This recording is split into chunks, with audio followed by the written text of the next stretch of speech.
자유롭게 하심이라고 하는 것에 대해서 같이 공부하도록 하겠습니다. 여러분 다 받으셨죠? 네.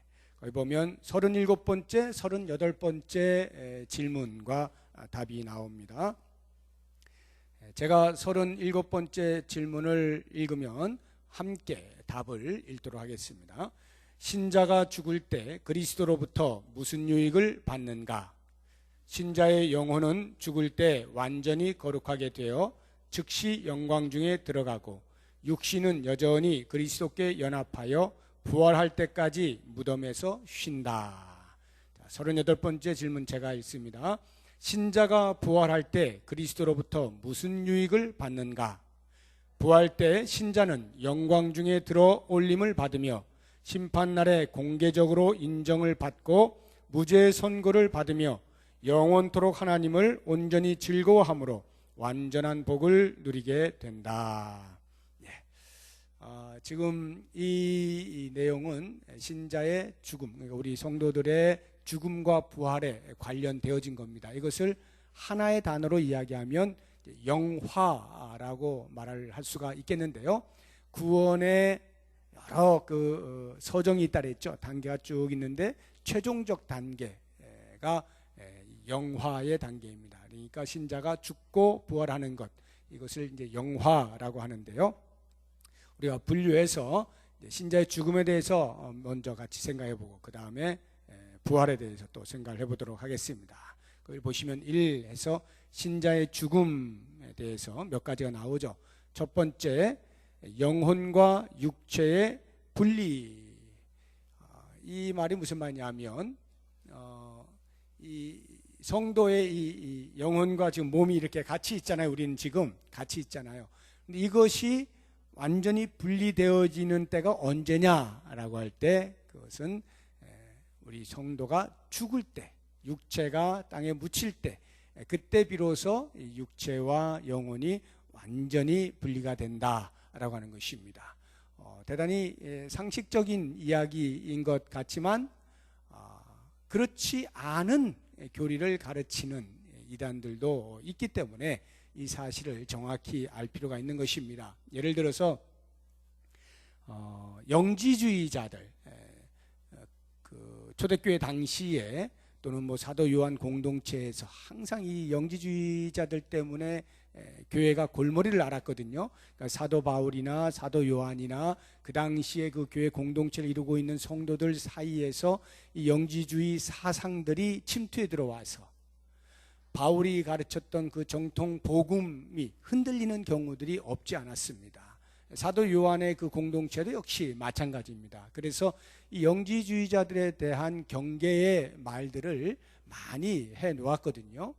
이 죽음에 관련되어서, 그러니까 영혼과 육체라고 하는 이 부분에 대해서 이 영지주의자들은 극단적인 이분설을 주장합니다. 그러니까 이분설은 이원론적 사고를 말하는 것인데요. 이원론, 영혼과 육체는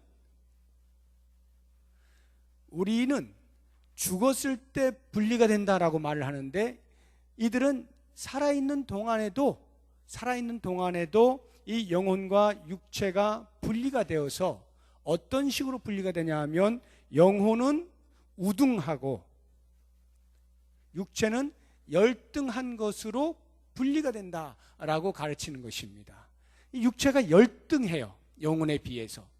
그러다 보니까 어떤 일이 벌어지게 되느냐 하면 이 육체는 못 쓸 것. 그래서 이렇게 표현을 합니다. 이 육체라고 하는 것은 영혼을 가두는 감옥이다.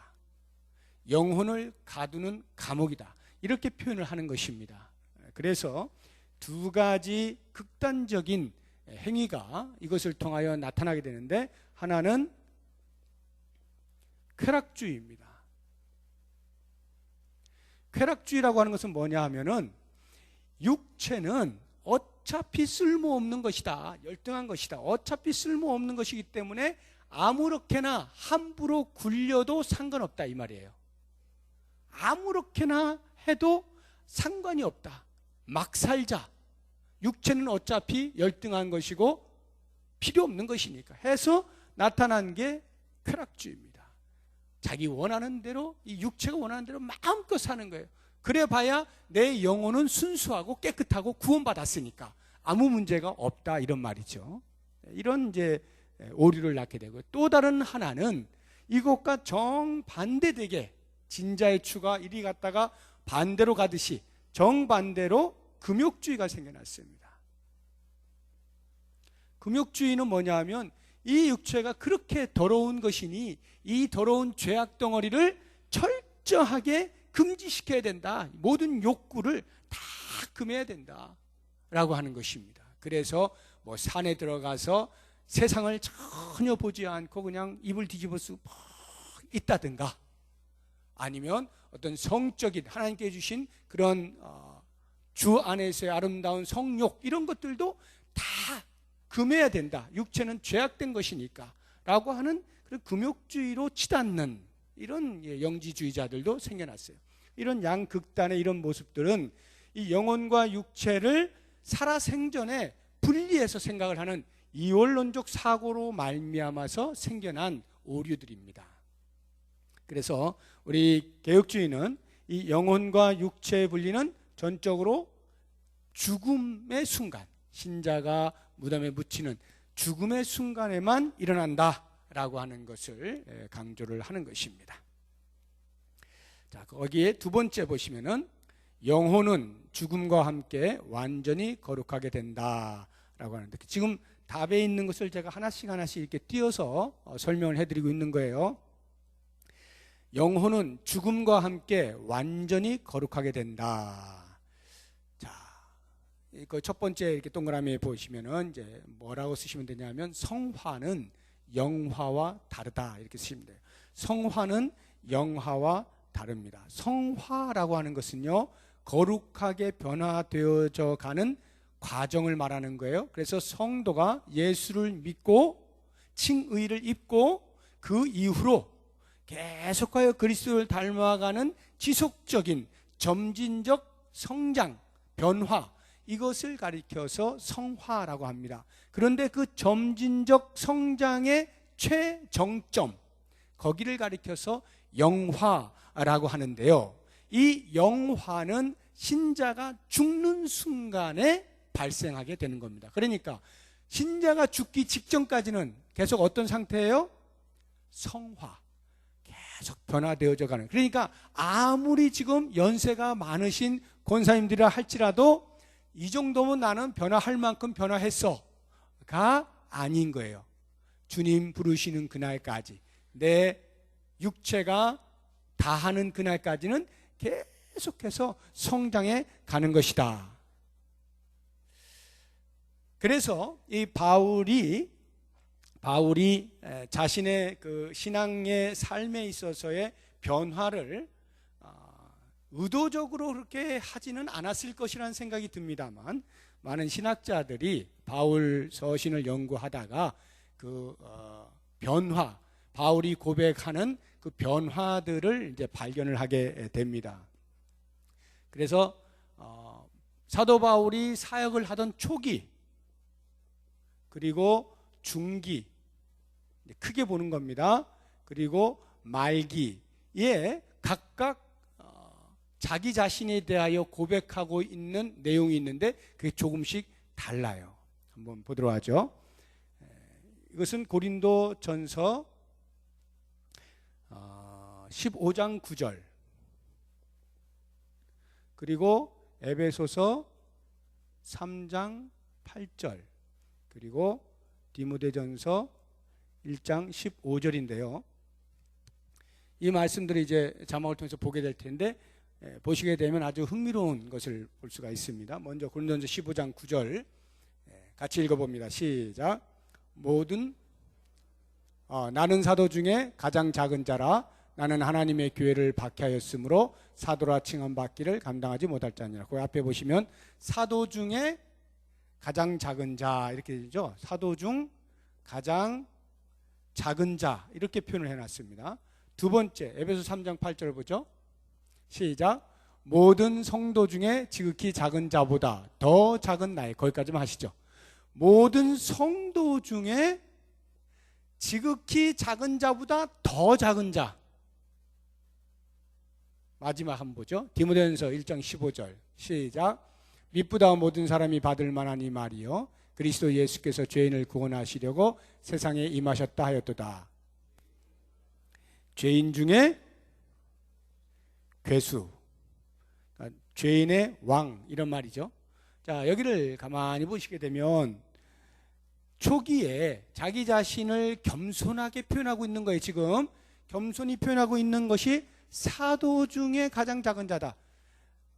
사도 바울은 12사도에 속하는 사람이 아닙니다. 그렇죠? 별도로 예수 그리스도에 의해서 직접적으로 이렇게 12사도 외에 빛으로 만나셔서 택함을 받은 사도예요.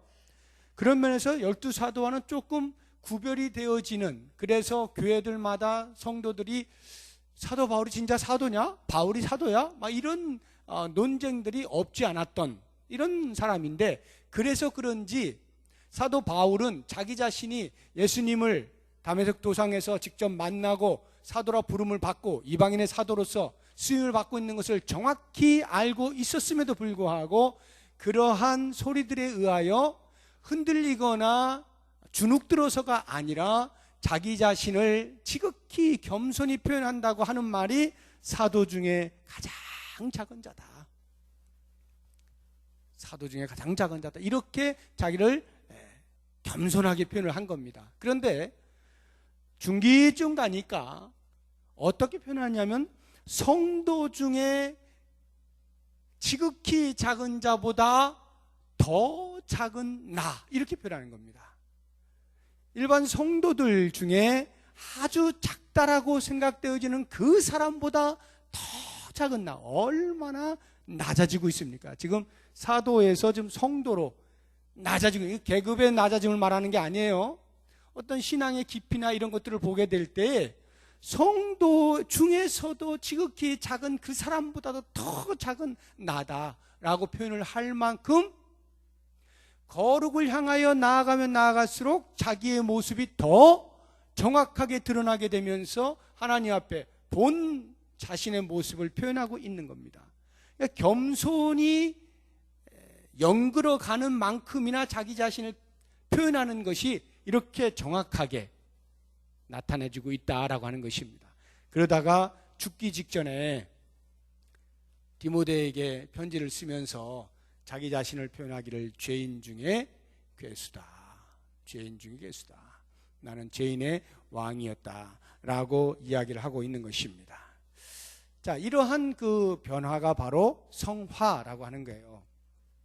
이것을 가리켜서 지금 성화라고 하는 것인데, 사도 바울과 같은 사람도 끊임없이 성장해 가고 있는 것입니다. 믿음의 깊이를 더해 가고 있는 거예요. 참 놀랍죠. 믿음이 더해지면 거꾸로 올라가야 될 것 같지 않습니까? 근데 왜 이렇게 될까요?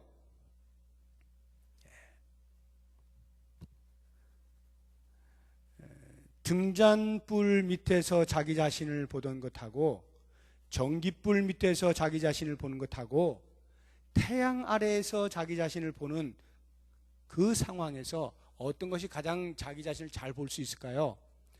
태양 아래서겠죠. 그러니까 여기서는 그런 대로 어슴푸레하게 보이는 게 그런 대로 괜찮아 보였는데 전깃불 밑에 보니까 이거 뭐 곰보도 있고 점도 있고 막 이러단 말이죠. 그런데 태양 밑에 보니까 이건 뭐 조그만 주근깨까지 다 보인단 말이죠. 이게 성도의 정상적인 모습이에요. 거룩해지면 거룩해질수록, 거룩하신 하나님 옆에 가까이 나가면 나아갈수록 그 빛 앞에 자기 자신이 다 보이면서 한없이 낮은 자기 자신을 발견하게 된다 이 말이죠. 이것을 성화라고 하는 거예요. 죽는 순간까지 우리는 성장을 멈추지 않는 사람들이다 라고 하는 것입니다. 자, 그렇다고 한다면 육체와 영혼이 분리되어지는 신자의 죽음을 맞이하는 그 순간은 어떻게 됩니까? 더 이상 이와 같은 현상이 있지 아니하는, 더 이상 이 땅에서의 죄에 오염되거나 영향을 받지 않는 완전한 거룩으로 나아가게 되는 거죠.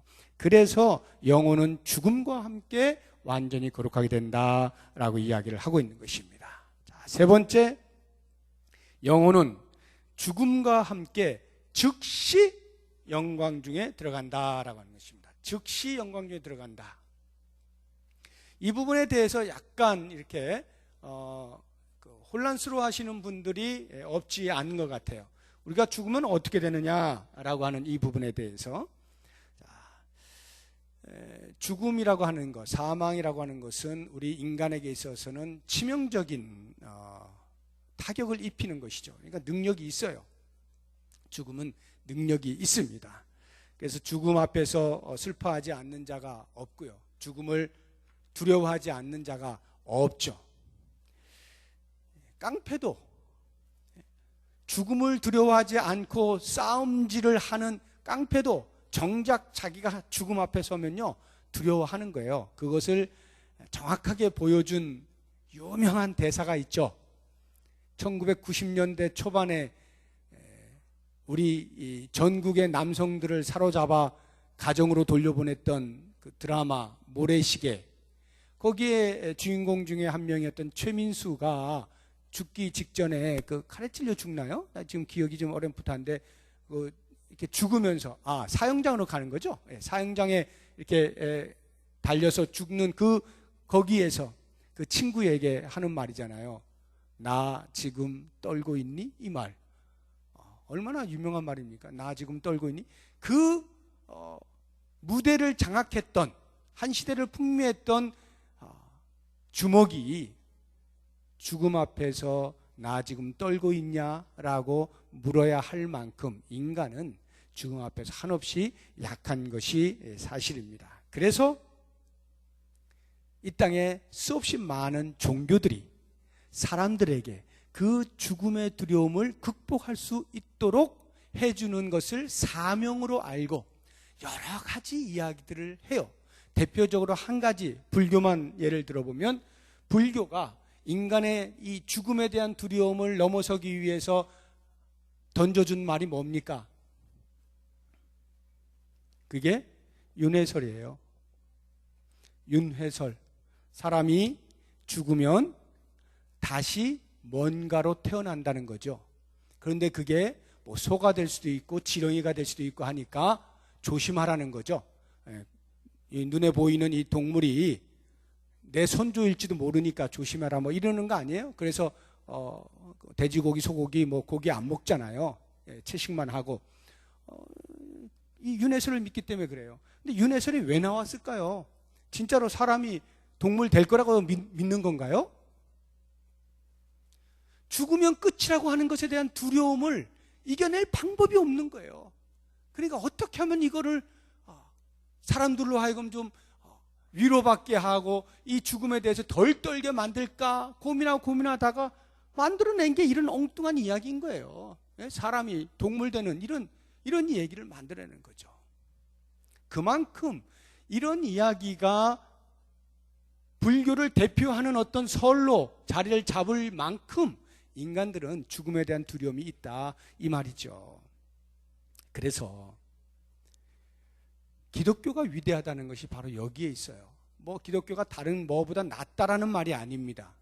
기독교가 말하고 있는 죽음이라고 하는 것은요, 지금의 이 현실의 삶에서 이제 끝이 나게 되어지는 죽음이 두려워서 무엇을 말하고 있는 것이 아니라 죽음이 끝이 아니다라고 성경이 말을 하고 있는 거예요. 성경이 말을 하고 있어요. 죽음 이후에 내세가 있다는 것을 알려주고 있는 것입니다. 우리는 바로 그와 같은 지어내는 어떤 이야기로 위로받는 것이 아니라 하나님의 말씀으로 기록되어진 그 내용에 기초하여서 내세에 대한 확신을 믿음으로 부여잡고 우리의 죽음의 두려움을 이겨내고 있는 것입니다. 그럴 때 이 구원이라고 하는 것, 죽었을 때 이제 어떻게 되느냐라고 하는 것을 우리가 이제 구원이라고 말할 때 이 구원은 즉각적으로 일어난다라고 하는 것입니다. 즉각적으로. 그러니까 사람이 죽으면 그 순간 영혼과 육체가 분리된다 그랬죠? 그래서 그 영혼이 구원의 자리에 이르게 되는 것입니다. 누가복음 23장 43절 말씀을 우리 같이 한번 읽어보겠습니다. 시작. 예수께서 이르시되 내가 진실로 내게 이르노니 오늘 내가 나와 함께 낙원에 있으리라 하시니라. 거기 보시면 한편 강도죠. 예수님이 십자가에 달리셨을 때 한편 강도에게 해주신 말씀인데 내가 오늘 나와 함께 낙원에 있으리라. 오늘이 언제예요? 지금 같이 죽고 나면 이 말 아니겠어요? 죽고 나면 너는 나와 함께 낙원에 있게 될 것이다 라고 말씀하는 거죠. 그러니까 구원이 즉각적으로 일어나고 현재적 의미로 말씀을 하고 계신다라고 하는 것입니다. 그래서 그 누가복음 16장에도 보면 그 부자와 거지 나사로 그 비유의 말씀이 있잖아요. 거기에 보면은 이렇게 나와요. 이에 그 거지가 죽어 천사들에게 받들려 아브라함의 품에 들어가고, 부자도 죽어 장사되며 거지가 죽어 아브라함의 품에 안기게 된다. 즉각적 구원이 일어난다라고 하는 것입니다. 자, 바로 이와 같은 이유로 인하여서 성도는 죽음 앞에 담대할 수가 있는 것입니다. 죽음의 이유를 그렇게 두려워하지 않아요. 그래서 저도 한 인간이잖아요. 저도 똑같은 한 인간인데 그리고 목사이니까 얼마나 장례를 많이 치렀겠어요. 지금까지 그 장례를 치르다 보면 같은 성도인데도 달라요. 죽음을 맞이하는 것이 다르더라고요. 어떤 분은 정말 그 앞에 떠는 사람들이 있는가 하면 담대하게 그 죽음을 맞이하고 준비하는 사람들이 있더라고요. 이것은 신앙의 깊이의 차이 외에는 설명할 길이 없어요. 죽음 이후의 삶에 대한 확신이 부족한 사람은 떨릴 수밖에 없죠. 그런데 그것이 확실한 사람은 두려워하지 않아요. 그래서 그 김환란 박사가 돌아가실 때 임종을 맞이할 때 그 주변에 있는 사람들에게, 유족들에게 그렇게 말했다잖아요. 내가 죽으면 장송곡 부르지 마라. 할렐루야 찬송 불러라. 그게 뭘 의미하는 것일까요? 아니 아무리 그래도 서로 얼굴을 이제 더 이상 못 보니까 슬픈 거죠. 그런데 그렇게 말을 하는 이유가 뭘까요? 죽음 이후의 삶에 대한 확신이죠. 믿음의 확신이에요. 이것이 성도로 하여금 담대하게 만들어주고 있다라고 하는 것입니다. 그래서 여러분 그 장례식에 관련되어진 찬송, 우리 찬송가 안에 있잖아요. 한번 보세요. 가사를 보세요. 가사 중에 슬픈 내용이 있는지 한번 보세요. 하나도 없습니다. 슬픈 내용이 없어요. 며칠 후에 보자라고 하지 아이고 이제 가면 언제 오나 이런 게 없다니까요. 기독교는 그러질 않아요. 죽음 이후에 내세에 대한 확실히 있기 때문에 그렇죠. 자, 그래서 신자는 죽으면 곧바로 영광 속에 들어가게 된다라고 하는 것 잊지 마시고요. 혹시라도 우리 앞에 죽음이라고 하는 것이 한 걸음 다가오게 되면 이 말씀을 붙잡고 담대하십시오.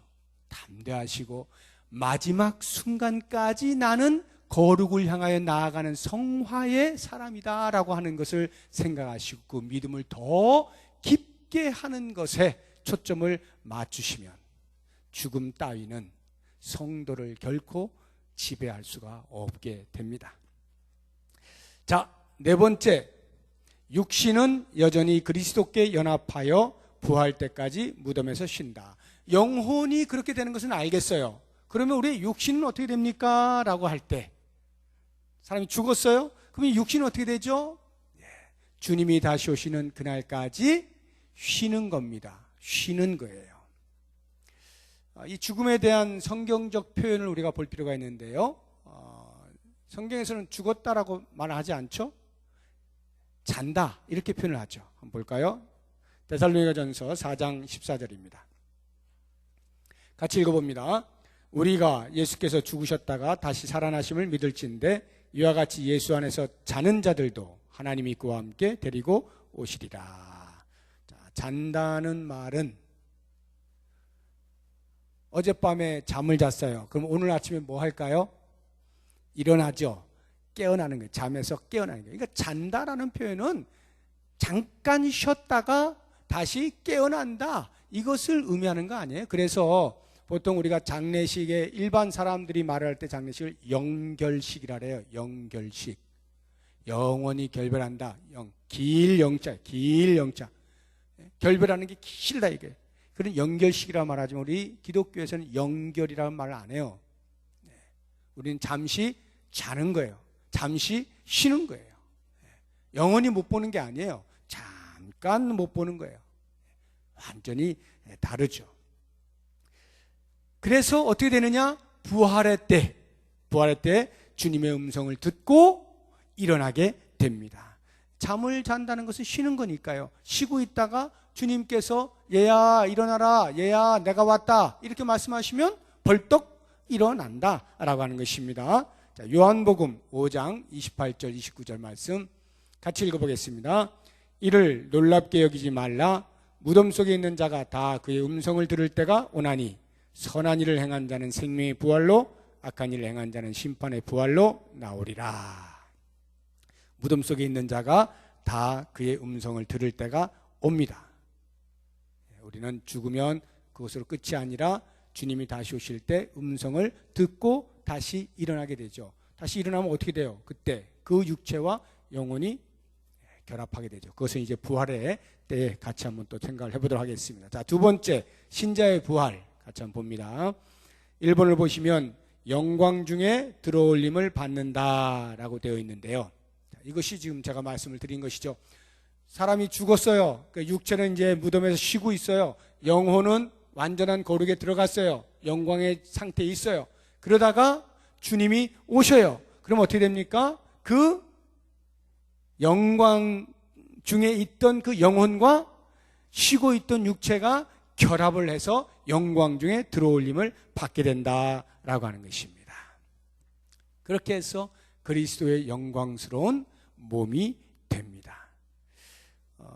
이 웨스트민스터 신앙고백서 말고 또 하이델베르크라고 하는 또 그 문답서가 또 있어요. 요리 문답서가 있는데 거기에 보시면 57문에 이렇게 되어 있어요. 영광스러운 몸이란 영원한 하나님 나라에 적합한 새로운 상태를 의미한다라고 되어 있습니다. 영광스러운 몸이 뭐냐? 영원한 하나님 나라에 적합한 새로운 상태. 구속받은 몸, 죄의 영향을 받지 않는 완벽한 거룩의 상태로서의 몸입니다. 그게 어떤 몸이요? 저도 모릅니다.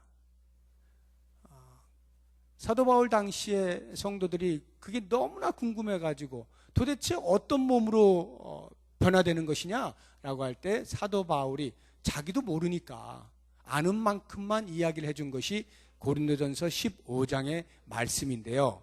그 내용을 한번 한 절만 찾아보도록 하죠. 고린도전서 15장 50절 말씀인데요. 자, 한번 보시죠. 시작. 형제들아, 내가 이것을 말하노니 혈과 육은 하나님 나라를 이어받을 수 없고 또한 썩는 것은 썩지 아니하는 것을 유업으로 받지 못하느니라. 썩는 것이 뭐죠? 우리 육체죠. 썩지 아니하는 것이 뭐죠? 영원한 하늘나라죠. 영원한 하늘나라에 들어가는 사람이 썩을 육체의 몸을 가지고는 결코 들어갈 수 없다 이 말이에요. 그러니까 그 영원한 썩지 아니하는 하나님 나라를 유업으로 받는 성도의 몸이 어떻게 된다? 거기에 걸맞은 몸으로 변화되어지는 것만은 틀림없어요. 그러면 어떻게? 이건 몰라요. 가봐야 압니다. 가봐야. 제가 옛날에 지금 하도 우스꽝스러운 말이어가지고 지금도 기억이 나요. 장경동 목사님 이렇게 잘 말씀하시는 분 계시잖아요. 그분이 그런 질문과 답을 하신 것을 제가 들은 적이 있어요. 죽은 다음에 그러니까 사람의 몸이 어떻게 변화될 것이냐 굉장히 고민을 많이 했다는 거예요. 그래서 이제 그 천국을 가면은 이거 천국 가면은 이 화장실이 어떻게 될까 막 이게 궁금하다는 거예요. 화장실이 간이 화장실이 있을까? 뭐 어디 뭐 황금으로 된 화장실일까? 막 이런 게 궁금해지면서 갑자기 이 변화되어지는 몸이다라고 하는 이 말씀 때문에 야, 혹시 이게 사람의 기관조차도 우리가 지금 볼 때는 이렇게 입이 있고 항문이 있고 이게 이렇게 있어서 대장을 통해서 이렇게 장을 통해서 이렇게 내려가지만 천국에서는 이게 이런 일이 없을 수도 있겠다. 소화기관이 다를 수가 있겠다. 이런 자기 스스로 한번 상상을 해봤다는 거예요. 제가 그 말 듣고 아주 배꼽을 잡은 적이 있거든요. 그런데 진짜 이건 모르는 일이에요. 어떻게 될지. 예. 이제 가서 알아보자고요, 우리가. 이런 묘미가 있어요. 천국을 기다리는 맛이 있지 않습니까? 가서 알아볼 게 있는 거예요. 가서 우리가 과연 어떤 몸으로 바뀌어서 영혼과 결합하여 영원히 거룩한 하나님 나라에 적합하게 살아갈 수 있는가 하는 것을 가서 한번 알아보죠. 제가 이렇게 이야기를 했는데 목사님 답도 못 주고 해서 답을 주는 어느 목사를 많이 찾아가면 그 목사는 가짜예요. 답 찾지 마세요. 성경에 없는 건 찾으면 안 되는 거예요. 두 번째, 심판날에 공개적으로 인정을 받고 무죄 선고를 받는다. 이것은 공개적으로 인정받는 건 주님께서 너는 내 아들이다, 너는 내 딸이야 라고 공개적으로 모든 사람 앞에서 인정을 받게 되어지고 그 말은 곧 무죄 선고를 받는 것과 똑같은 거죠. 그래서 거의 1번을 보시면 누가 심판날에 공개적으로 인정을 받을 수 있는가? 흥미로운 것인데요. 누가 심판날에 공개적으로 인정을 받을 수 있겠는가? 어떤 사람일 것 같아요? 이 땅을 사는 동안에 공개적으로 예수님을 나의 구세주라고 그리스도라고 고백한 사람, 그 사람이 심판날에 주님으로부터 공개적으로 인정을 받습니다. 마태복음 10장 32절 같이 읽어봅니다. 누구든지 사람 앞에서 나를 시인하면 나도 하늘에 계신 내 아버지 앞에서 그를 시인할 것이요. 그 뒤에는 부활의 때 예수님께서 공개적으로 사람들을 시인을 하는 거예요. 내 아들, 내 아들, 내 딸, 내 딸 막 이렇게 쭉 하는데 이 땅을 사는 동안에 내가 만약 그렇게 하지 않았다면 문제가 있어요. 그래서 여러분, 내가 그리스도인이라고 하는 사실을 내 주변에 있는 사람들이 모르게 하면 안 됩니다. 모르게 하면 안 돼요. 나는 그리스도인이라고 밝히고 시작해야 돼요. 그러다가 손가락질 받으면 어떻게, 그러다가 예수님의 이름이 망령되이 여김을 받으면 어떻게, 나 때문에 창피하게. 그래도 하세요.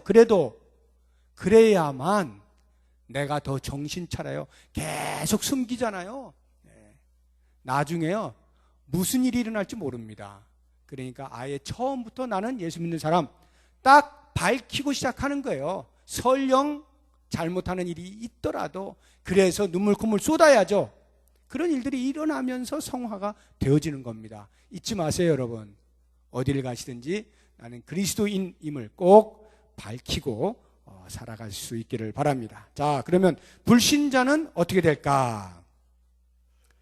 예수님이 오실 때 불신자는 어떻게 될까요? 안타깝지만 더 이상의 구원의 기회가 없어요. 불신자들의 성도 될 수 있는 기회는 이 땅뿐입니다. 결코 그 이유는 없어요. 무슨 가톨릭이나 저는 이슬람이나 몰몬교나 이런 데서 연옥교리 비슷한 이야기들을 해가지고 이렇게 중간 어디엔가 이렇게 모여져 있는데 이 땅에 사는 사람들이 그 자손들이 열심히 하다 보면 용서함을 받아가지고 천국 갈, 이런 엉뚱한 이야기는 성경 어디를 뒤져봐도 없어요. 그러니까 그런데 현혹되면 안 되시고, 불신자가 믿을 수 있는 유일한 기회는 이 땅뿐이다, 살아있을 동안뿐이다 라고 하는 것을 꼭 기억을 하시고요. 그러면 예수님이 다시 오시는 그 심판 날에는 불신자들이 어떻게 되느냐? 요한계시록 20장 12절에 15절인데요. 좀 길지만 쭉 읽으시면서 그 내용을 보시면 좋겠어요. 시작. 또 내가 보니 죽은 자들이 큰 자나 작은 자나 그 보좌 앞에 서 있는데 책들이 펴 있고 또 다른 책이 펴졌으니 곧 생명책이라.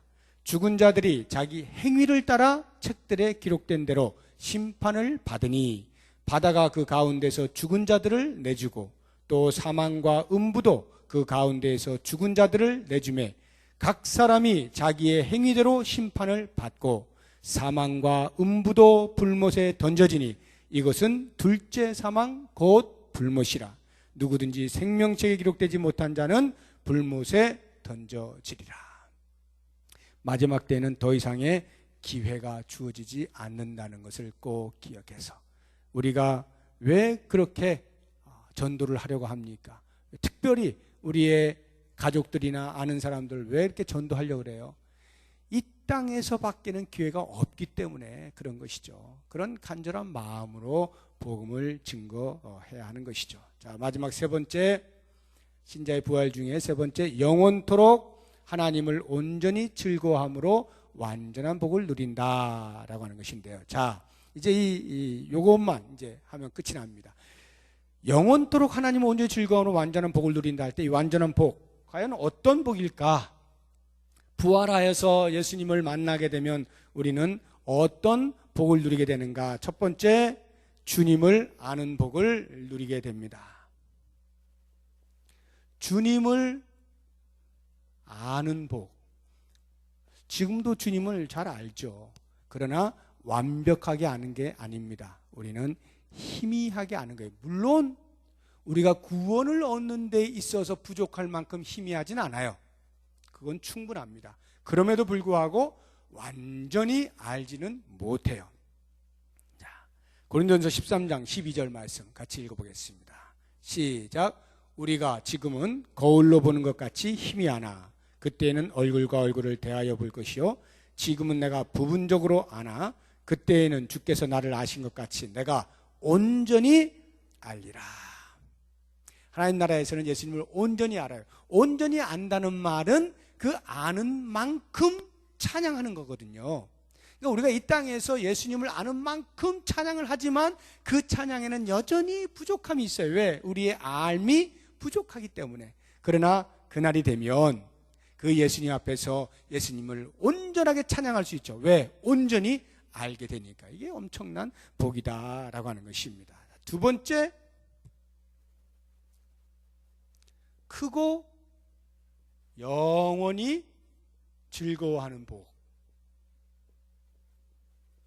이 복이 우리에게 있습니다. 시편 16편 11절 말씀 같이 읽어봅니다. 주께서 생명의 길을 내게 보이시리니 주의 앞에는 충만한 기쁨이 있고 주의 오른쪽에는 영원한 즐거움이 있나이다. 충만한 기쁨, 영원한 즐거움. 다 같은 말들을 뉘앙스만 다르게 해서 표현을 한 것이죠. 기쁨의 완성. 우리가 자녀가 잘 될 때도 기뻐하고 기뻐할 일들이 이 땅에서도 많이 있습니다만 그것들도 다 무언가는 부족하죠. 그러나 온전한 기쁨이, 그 기쁨의 충만함이 있을 때가 오는데 그때가 주님이 다시 오시는 날, 주님을 만나는 날이다. 기쁨을 더 이상 기쁠 수 없는 충만한 기쁨을 영원히 지속적으로 누리게 되는 이런 복을 우리가 누리게 됩니다. 마지막 세 번째, 저는 여기에 제일 큰 매력이 있는데